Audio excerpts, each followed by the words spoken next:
Poverty by Jess L. and Sean.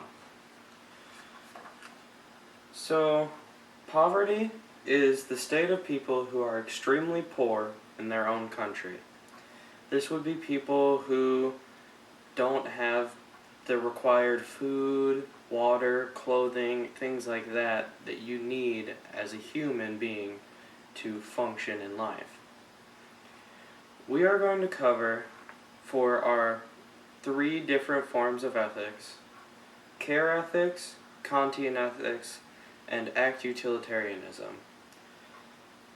For our moral issue that we would like you guys to consider throughout the presentation is, should there be more options to help people in poverty around the world? To start off, we'll go over some facts and statistics over poverty as a whole. So, more than 1 in 8 Americans are considered poor, and nearly 1/3 of them are children. Now, this is a kind of frightening statistic to hear, especially knowing that children are heavily affected by the effects of poverty. Globally, 10.9% of the world is living on less than $2 a day. Now, this is a crazy statistic to hear.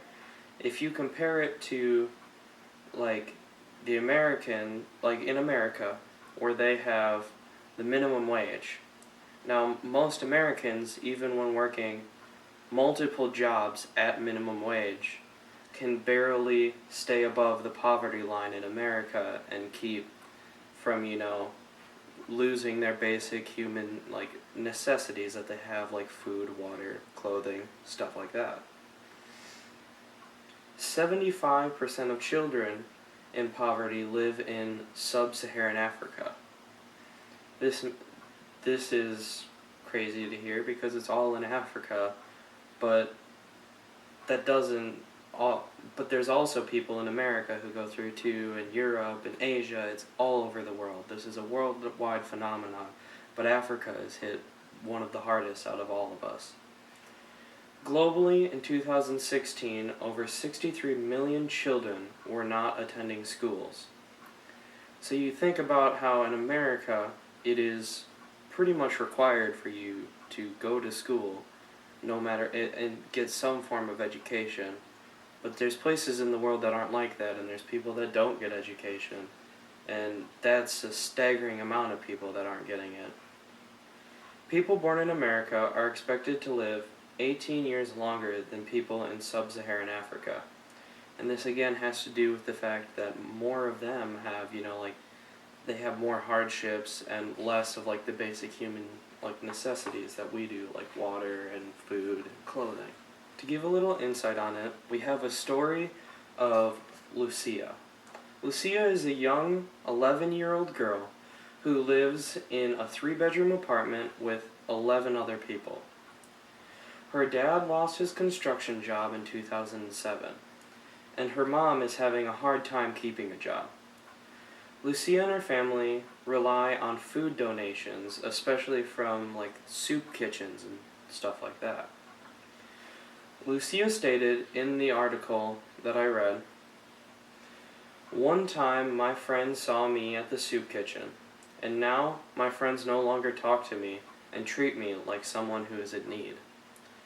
So even just by being associated with that, it affects your life in a whole, in the way people treat you and the way that other things happen in that retrospect.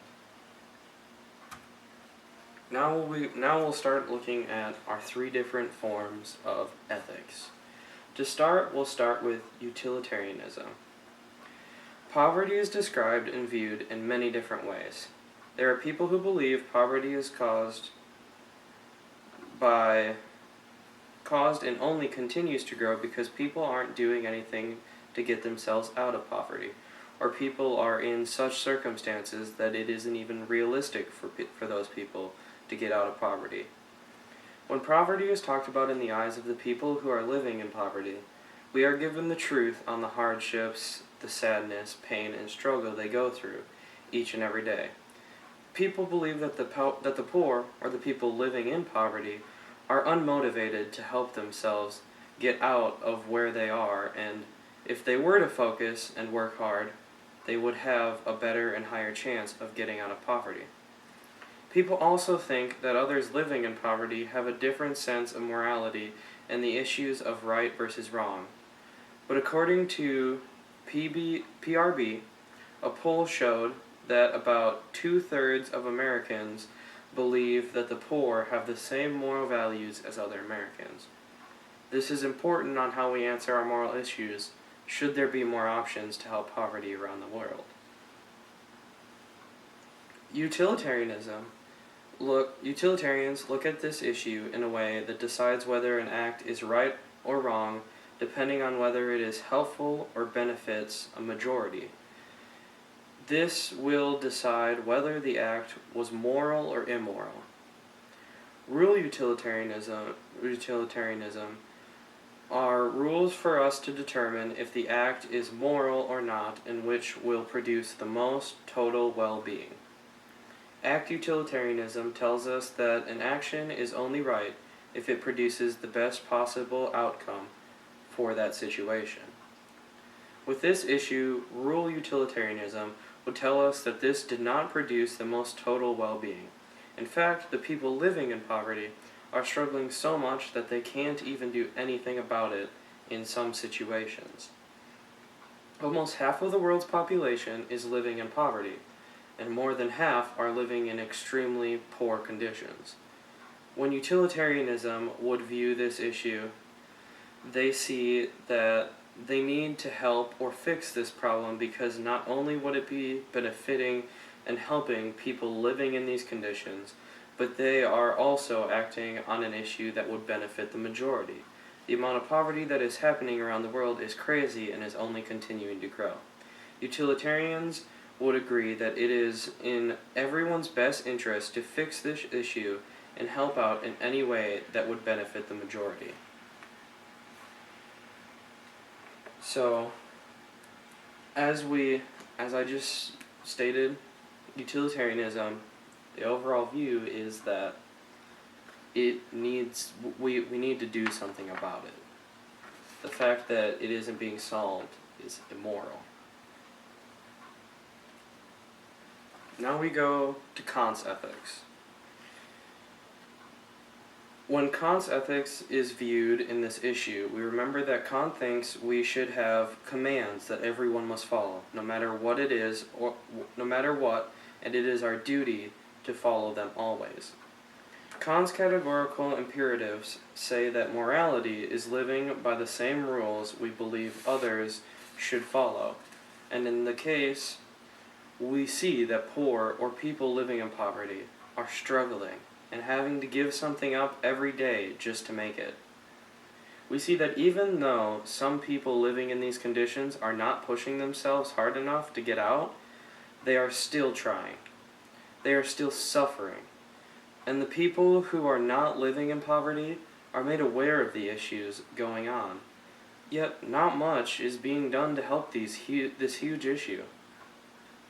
Kant's theory would agree that we need to help more and find more options to help this issue of poverty around the world. As stated before, poverty takes up half of the world and is still continuing to grow every day. But Kant argues that it is our duty to follow the same moral rules we think others should follow too. In this issue, Kant would want us to provide more options to help to reduce poverty around the world. And to finish us off on our 3 different forms, we will be looking at care ethics.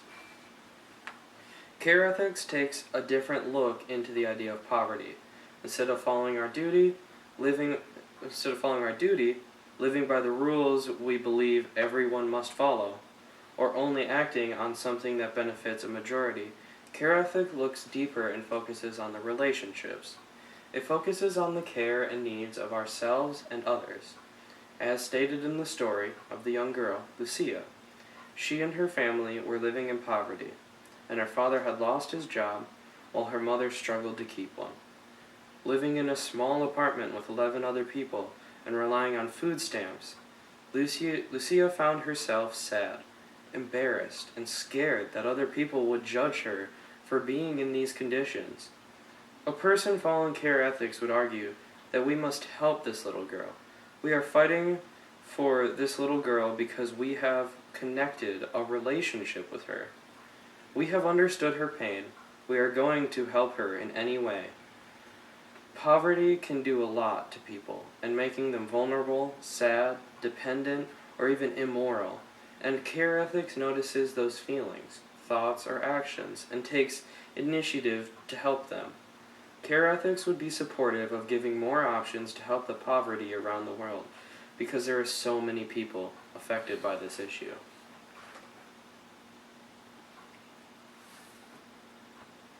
So in conclusion, poverty is a very large problem that is growing, with our staggering statistics of how it takes up 50% of the world. And then on top of that, when we look at it through the eyes of ethics, we see that it is a problem that should be solved. All three forms of ethics have agreed that there needs to be something done to solve this problem.